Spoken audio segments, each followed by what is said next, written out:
बिस्मिल्लाहिर्रहमानिर्रहीम। अस्सलाम वालेकुम नाज़रीन, आप यूट्यूब चैनल देख रहे हैं। मैं इमरान खान। ईरान की और अमेरिका की इसराइल की जंग के सिलसिले में आज एक इंतहाई अहम तरीन दिन है। अमरीकी मुज़ाकरात का जो वफ्द है वो पाकिस्तान में पहुंच गया है। ईरानी मुज़ाकरातकार जो हैं वो भी इस्लामाबाद में पहुंच गए हैं। अमरीकी वफद में कौन कौन है? उसमें जेडी वेंस हैं, स्टीव विटकॉफ है और जेरेड कुशनर है। अच्छा, इनके बारे में थोड़ा सा मैं आपको बता दूं कि जेरेड कुशनर जो है ये डोनाल्ड ट्रंप का दामाद है और ये इसराइल का बहुत बड़ा हामी है और डोनाल्ड ट्रंप को इसराइल के बहुत करीब करने में इसका एक बहुत बड़ा किरदार है। स्टीव विटकॉफ ये भी इसराइल का एक बहुत बड़ा हामी है, बड़े अच्छे इसके ताल्लुकात हैं। जेडी वेंस इस जंग के इतना हक में नहीं था। ये एक ऐसी शख्सियत है जो बैलेंस कर सकती है इस मुज़ाकराती टीम को, और ये तीनों लोग अमरीकी वफद की नुमाइंदगी करेंगे मुज़ाकरात में। ईरानी वफद के अंदर बुनियादी तौर पर दो लोग हैं। एक मोहम्मद बाकर कालीबाफ जो ईरान की पार्लियामेंट के स्पीकर हैं, और इसके बाद ईरानी वजीर खारजा डॉक्टर अब्बास अराक्ची। ये वहां से दो लोग हैं। एक तरफ तीन लोग हैं, एक तरफ दो लोग हैं। ये लोग मुज़ाकरात करेंगे। पाकिस्तान जो है वो इसमें सहूलतकार का किरदार अदा कर रहा है और पाकिस्तान की सरजमीन पे इस्लामाबाद में ये मुज़ाकरात हो रहे हैं। इन दोनों के पाकिस्तान आने पर रद्द-ए-अमल कैसा था हमारी जानिब से? तो देखें, पाकिस्तान की मीडिया ने तो बड़ी गेम उठाई। ज्यादा बात वो अमेरिकन की कर रहे थे। उसकी वजह यह है कि अमरीकी नायब सदर है तो एक गर्मजोशी पाकिस्तान की तरफ से होती है हमेशा। हमें लगता है वो दुनिया का सबसे क्योंकि ताकतवर मुल्क है, उनके पास पैसा वैसा बहुत है। हमारी पॉलिसी भी वहां से अक्सर बन के आती है, लिहाजा बड़ी जबरदस्त शानदार कवरेज और शानदार तबसरे जो है वो अमरीकी जो वफद है उसके हवाले से हो रहे थे। लेकिन जैसे ही ईरानी वफद पाकिस्तान पहुंचा तो पाकिस्तानी अवाम की जानिब से सोशल मीडिया पे जिस तरह का इस्तकबाल और जिस तरह की बातचीत ईरानी वफद के हवाले से हुई, अमेरिकन को उनका 10% भी नहीं मिला। यानी पाकिस्तानियों की जानिब से सबसे ज्यादा जो इस्तकबाल किया गया और जो खुशामदीद कहा गया वो ईरानी वफद को कहा गया। वैसे भी वो जंग को जीत कर आ रहे हैं, उनके पास ये तासुर है कि वो जंग को जीते हुए हैं। और ये तासुर मैं अपनी जाती पसंद या नापसंद पे नहीं कह रहा, ये अमेरिकन जो लोग तबसरा कर रहे हैं उनका भी ये कहना है कि ईरान जो है वो अमेरिका से ज्यादा बेहतर परफॉर्म कर गया है इस लड़ाई में। इसराइल और अमेरिका का उसने बहुत नुकसान किया है और कमजोर होने के बावजूद, एक गरीब मुल्क होने के बावजूद, वसाइल की कमी के बावजूद ईरान ने जिस किस्म की लड़ाई लड़ी है वो तारीख में एक मिसाल के तौर पे याद रखी जाएगी। अब दोनों ममालिक ने जबरदस्त किस्म की जंग लड़ी है, मगर दोनों की जानिब से कोई भी फौजी नहीं आया। दोनों जानिब से सियासी लोग आए हैं, फौजी नहीं आया दोनों तरफ से, क्योंकि दोनों ये जानते हैं कि फौज का काम सिर्फ और सिर्फ लड़ाई करना है, हुक्म की तामील करना है।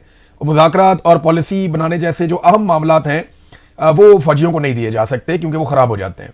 तो दोनों तरफ से कोई फौजी नहीं आया और दोनों में से दबाव किस पर ज्यादा है ये बहुत इंपॉर्टेंट है और ये साबित कर रहे हैं दोनों के बयानात। पहले आप बयानात देखें, मुझे ऐसा लगता है कि अमेरिका बहुत दबाव में है। अमेरिका की जो क़यादत है वो बड़ी फ्रस्ट्रेशन में भी है, बड़े दबाव में भी है। उसकी वजह मैं आपको बताता हूं। देखिए, बिल्कुल साफ है, यहां उनके बयानात हैं, आपको यहां से साबित हो जाएगा। पहले आप डोनाल्ड ट्रंप को देख लें। मुज़ाकरात कामयाब ना हुए तो पहले से ज्यादा शिद्दत के साथ फौजी कार्रवाइयां शुरू कर देंगे। डोनाल्ड ट्रंप ने धमकी लगाई है और ज्यादा शिद्दत के साथ हम कार्रवाई करेंगे। अमरीकी जरीदे न्यूयॉर्क पोस्ट से टेलीफोनिक बात की है डोनाल्ड ट्रंप ने और उन्होंने कहा कि जल्द पता चल जाएगा कि अगले 24 घंटों में ही हमें यह समझ आ जाएगी कि मुज़ाकरात कामयाब होते हैं या नहीं होते। अगर नहीं होते तो फिर हम बड़ी शदीद कार्रवाइयां करेंगे। साथ उन्होंने एक सोशल मीडिया पे पैगाम भी लिखा कि दुनिया का सबसे ताकतवर रीसेट। इस हवाले से अमरीकी मीडिया ने कहा कि सदर ट्रंप के ये जुमले ईरान से मुज़ाकरात के हवाले से हैं। डोनाल्ड ट्रंप ने एक ट्वीट भी किया। उन्होंने कहा, the Iranians don't seem to realise they have no cards. ईरानियों को इस बात का अंदाजा नहीं है कि उनके पास कोई ऑप्शन नहीं है other than a short term extortion of the world by using international waterways. कि जनाब वो बैनुल अक़वामी पानियों को इस्तेमाल करके एक्सटॉर्शन या एक इलीगल किस्म का मनी तो ले सकते हैं, पैसा तो इकट्ठा कर सकते हैं, लेकिन ईरान के पास कोई चॉइस नहीं है, कोई कार्ड्स नहीं है। ये डोनाल्ड ट्रंप ने दावा किया और ईरानी इसको नहीं जानते, ये भी उसने कहा। फिर डोनाल्ड ट्रंप ने कहा, the only reason they are alive today is to negotiate. आज उनके जिंदा होने की वाहिद रीजन जो है वो मुज़ाकरात है। यानी आज वो इसलिए जिंदा है कि वो मुज़ाकरात कर रहे हैं। ये बड़ी धमकी हमें इस ट्वीट है। देखिए, यहां से पता चलता है डोनाल्ड ट्रंप पे कितना दबाव है अमेरिका के अंदर, अमेरिका के बाहर, हर तरफ। और सीएनएन ने ये रिपोर्ट किया है मुबैना तौर पर कि वहां डोनाल्ड ट्रंप और नेतन्याहू के बीच में भी बड़ी सख्ती चल रही है। नेतन्याहू लगातार लेबनान के ऊपर अटैक कर रहा है और डोनाल्ड ट्रंप की जानिब से इसमें मुदाखलत की गई है कि ये अटैक बंद करके वहां पे मुज़ाकरात किए जाए। और अब पता चल रहा है कि वहां पे भी दो वफूद जिनमें इसराइल और लेबनान की क़यादत मौजूद है वो अमेरिका के अंदर मुज़ाकरात के लिए जा सकते हैं। स्टीव विटकॉफ की तरफ से कोई स्टेटमेंट नहीं है अभी हमारे पास, ये इंपॉर्टेंट आदमी है इस रीजन का। लेकिन जेडी वेंस का एक स्टेटमेंट है, अगर ईरान ने संजीदगी का मुजाहरा ना किया, चालाकी की कोशिश की, तो अमेरिकी मुज़ाकराती टीम मुस्बत रद्द-ए-अमल नहीं देगी। फिर उन्होंने कहा कि अमेरिकी सदर ट्रंप की गाइडलाइन के मुताबिक मुज़ाकरात में हिस्सा लेने जा रहा हूं, यकीन है कि ईरान के साथ मुज़ाकरात मुस्बत रहेंगे। अगर ईरानी क़यादत नेक नियति के साथ बातचीत पर आमादा हुई तो अमेरिका भी खुले दिल के साथ आगे बढ़ेगा। अब देखें, यहां पे ना इफ एंड बट्स हैं, यहां पे कंफ्यूजन है। ईरान की जानिब से कंफ्यूजन नहीं है, वो बड़ा क्लैरिटी के साथ आ रहे हैं। ये आप अगर कालीबाफ का स्टेटमेंट देखें, ये उन्होंने खुद ट्वीट करके बताया। जो मुज़ाकरात की कमेटी ईरान की जानिब से आई है 2 रुकनी, उसमें जो सरबराह हैं वो मोहम्मद बाकर कालीबाफ है। उन्होंने कहा कि 2 ऐसे इकदामात हैं जो होने चाहिए थे और ये जंगबंदी के मुज़ाकरात से पहले होने चाहिए थे और ये शराइत थी। मुज़ाकरात से कबल जंगबंदी की 2 शराइत पर अमल दरामद जरूरी है, यानी मुज़ाकरात से पहले इन पर अमल दरामद होना चाहिए। नंबर 1, लबनान में जंगबंदी, कि लबनान के ऊपर बिल्कुल इसराइल का अटैक खत्म हो जाए। अगर मुज़ाकरात करने हैं तो उससे पहले ये हमला बंद होना चाहिए। नंबर 2, उन्होंने कहा मुंजमद ईरानी असासों की बहाली। देखिए, अक़वाम मुत्तहिदा के जरिए से ईरान के ऊपर कुछ पाबंदियां लगाई गई थी और उन पाबंदियों के जरिए से ईरान के जहां जहां पे असासे थे या पैसा पड़ा हुआ था, उस पैसे को होल्ड कर दिया गया था, फ्रीज कर दिया गया था या मुंजमद कर दिया गया था। ये पैसा कितना है, इसके बारे में मेरे पास एक रिपोर्ट है। ये रिपोर्ट मैं आपको बताऊं तो आप हैरान हो जाएंगे कि इस पैसे की अमाउंट कितनी बड़ी है।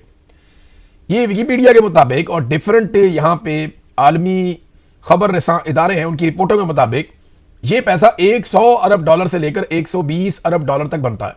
बहुत बड़ी अमाउंट है, बड़ी ह्यूज अमाउंट है, किसी भी मुल्क की किस्मत बदल सकती है।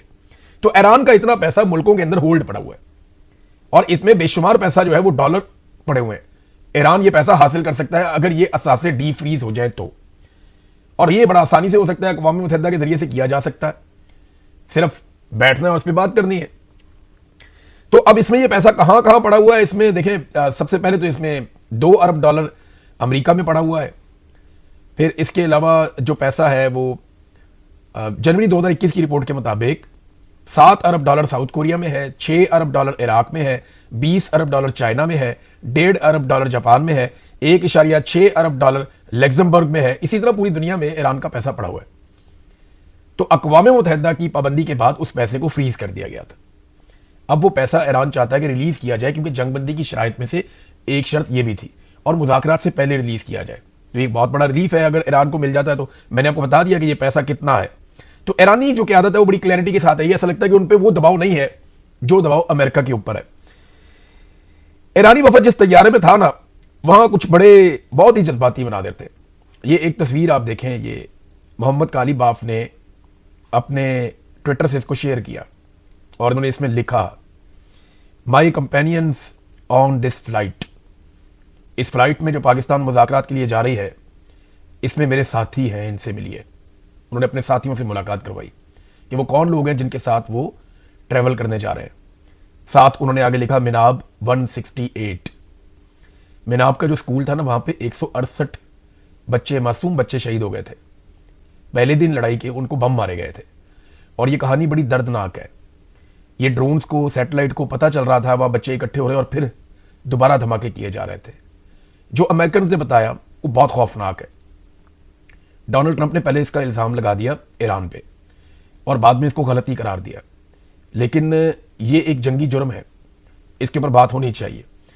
तो यहां पे ये जो ट्रैवल किया इन्होंने, ये तस्वीरें हैं उन बच्चों की जो मिनाब स्कूल के अंदर शहीद हो गए। उनके बस्ते हैं जले हुए, फटे हुए, उनकी किताबें हैं, उनके फूल हैं साथ पड़े हुए, उनको एक एक फूल भी उनके आगे रखा हुआ है बच्चों के। ये बच्चे शहीद हो गए, बड़े प्यारे बच्चे हैं, छोटे छोटे। ये तस्वीर बड़ी तकलीफ दे।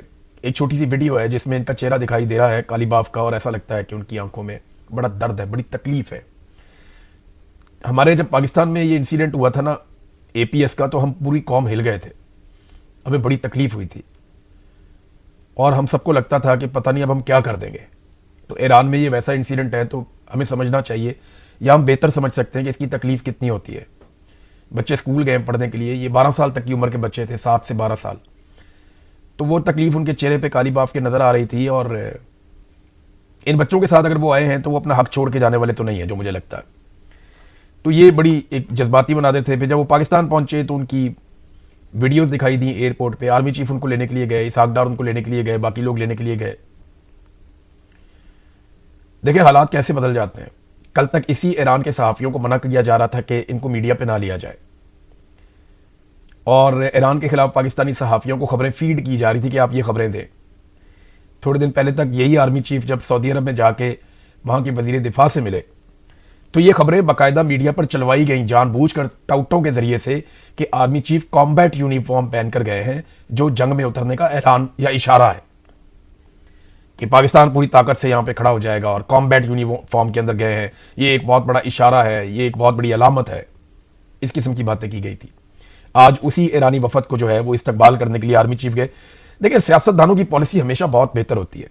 ये इमरान खान की पॉलिसी थी। 2019 में इमरान खान ने पूरी कौम को समझाया और पूरी दुनिया को समझाया कि लड़ाई में मसले का हल नहीं है, बैठकर बात करते हैं। इमरान खान ने सालिसी भी करवाई सऊदी अरब और ईरान के हवाले से, आपको याद होगा। तब सब लोग मजाक उड़ा रहे थे। आज जो सियासतदान है वो भी यही कर रहे हैं। तो जब सियासतदान कोई फैसला करता है या सियासतदान किसी मामले को देखता है ना, तो बड़ा शानदार हल सियासतदान निकालते हैं। इसीलिए ईरान ने और अमेरिका ने सियासतदानों को भेजा है, जर्नैलों को नहीं भेजा। जर्नैलों को उन्होंने मैदान जंग में भेजा है, लेकिन हमारे यहां पे जब जर्नैल फैसला करते हैं तो गलत फैसला कर देते हैं। मेरे ख्याल में पाकिस्तानियों को इससे सीखना चाहिए और अफगानिस्तान के साथ हमारे जो तनाज़ात हैं या जो इंडिया के साथ हमारे तनाज़ात हैं वो सियासतदान बैठकर हल करें, जर्नैलों को इसमें से बाहर निकालें। ये हसास मामलात हैं, वो इनकी नज़ाकत को नहीं समझते। तो सियासतदान इन मामलात को देखें, अच्छे तरीके से देखें।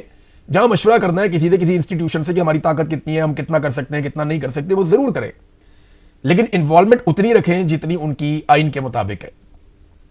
तो आप देखिएगा इंडिया के साथ या चाइना के साथ या अफगानिस्तान के साथ हमारे मामला अच्छे होना शुरू हो जाएंगे, हमें इसका फायदा होगा, जैसा कि बाकी ममालिक करते हैं। तो ये इसमें बहुत सारा कुछ है सीखने के लिए, हमें ये सीखना चाहिए। लड़ाई में हमारे फौजी ऑफिसर बहुत अच्छे होते हैं और वो हम अप्रिशिएट करते हैं। अपने काम में वो लोग माहिर हैं, वो अपना काम अच्छा कर लेते हैं, अच्छी बात है, वो काम करना भी चाहिए उन्हें। उसी की उन्हें तनख्वाह मिलती है, उसी के लिए उनको इज्जत मिलती है। ये दूसरे काम जो है ना, इसमें उनको जहमत ना दी जाए तो ज्यादा अच्छी बात है। अब आ जाए नाजरीन एक और खबर की तरफ, ख्वाजा आसिफ साहब का ट्वीट डिलीट हो जाना। देखिए इस पे ना ख्वाजा आसिफ साहब पे बहुत तनकीद हो रही है, बहुत ज्यादा उनके ऊपर तनकीद हुई है पाकिस्तान के सोशल मीडिया में, और ये कहा जा रहा है कि ख्वाजा आसिफ को ट्वीट करना नहीं चाहिए था, अगर उन्होंने किया तो फिर उन्हें डिलीट नहीं करना चाहिए था, इससे बहुत शर्मिंदगी होती है। ख्वाजा आसिफ ने ये ट्वीट क्यों किया? देखिए आज मुज़ाकरात के लिए सारे मुज़ाकरातकार पाकिस्तान पहुंच रहे हैं, अमेरिकन भी आ रहे हैं, ईरानी भी आ रहे हैं, और पाकिस्तान जो है वो बीच में एक ऐसा किरदार अदा कर रहा है कि हम प्लेटफॉर्म दे रहे हैं कि यहां पे बैठ के आप लोग मुज़ाकरात कर लें, हम सहूलत दे रहे हैं। यही पाकिस्तान का रोल होना चाहिए था।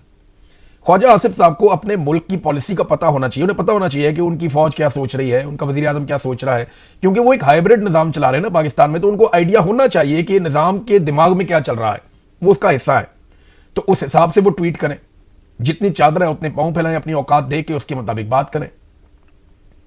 ख्वाजा आसिफ साहब ने लंबी छलांग मारी और फिर जिस तरह उनकी ट्वीट डिलीट करवाई गई, ये बड़ा अफसोसनाक है, बहुत तकलीफ दे। पीएमएलएन देखें, वो ये दावा करते हैं कि ये डिलीट कर दिया एक्स ने खुद ही, लेकिन बहुत सारे लोग सबूत ला कर दिखा रहे हैं कि नहीं जी, उन्होंने डिलीट खुद ख्वाजा आसिफ साहब ने खुद की है।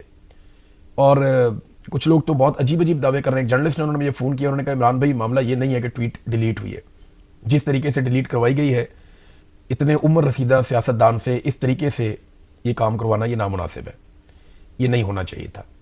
जो बातें उन्होंने मुझे बताई, मुझे उनकी बहुत तकलीफ है। मैं नहीं चाहता कि किसी ने जो मुझे बातें बताई हैं वो बड़ी तकलीफ दे बातें। ख्वाजा आसिफ से आपके लाख इख्तलाफात हो सकते हैं, लेकिन इस तरह बात करनी नहीं चाहिए। जिसने मुझे बताई है वो बात मुझे सुन के अच्छा नहीं लगा।